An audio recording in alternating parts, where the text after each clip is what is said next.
Sengkang after plans to build a temple with columbarium services near their new homes were revealed. Olivia Xiong with this report. This plot of land in Sengkang may be empty now, but plans to build a temple with columbarium services on it have stirred up emotions among future residents of the area. They say plans for columbarium spaces were not made clear to them. Authorities later explained that the disclaimer was included in brochures for some of these public housing projects. So just how much research do home buyers do? Property watchers say with home prices still higher today than they were before, more home buyers are doing their groundwork before committing on a property. This includes assessing whether facilities or amenities in the area may impact the future resale value of their homes. But some we spoke to say their research is usually focused on the shorter term.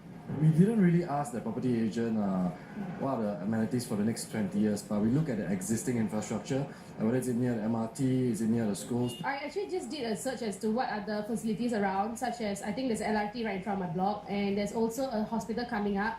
Analysts say while the URA master plan is the most reliable source of information on future land use, not many know how to access or use the information.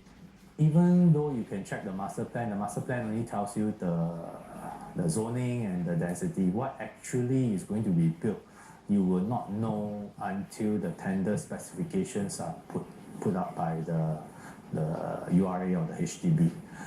So there is still a certain element of risk involved because the exact look and feel of the end product you will know. Property agents are another source of information, but their core duties still lie with informing clients about the projects they are selling. Anything offered outside of it will be probably goodwill. Some areas whereby the surrounding plots of land tend to have got worship, zoning, sometimes education institution. So these will impact the parking issues, the traffic around the area. These are things that probably during the launch itself, the agents will probably highlight to the consumers before they actually make a purchase, because this potentially could be an issue.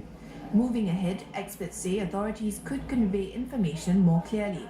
Perhaps we can improve on the transparency, though it is a known fact that if it's a designated religious use, there's always a possibility that it will include a columbarium. Instead of just put religious use on the master plan zoning, why not put religious use stroke columbarium?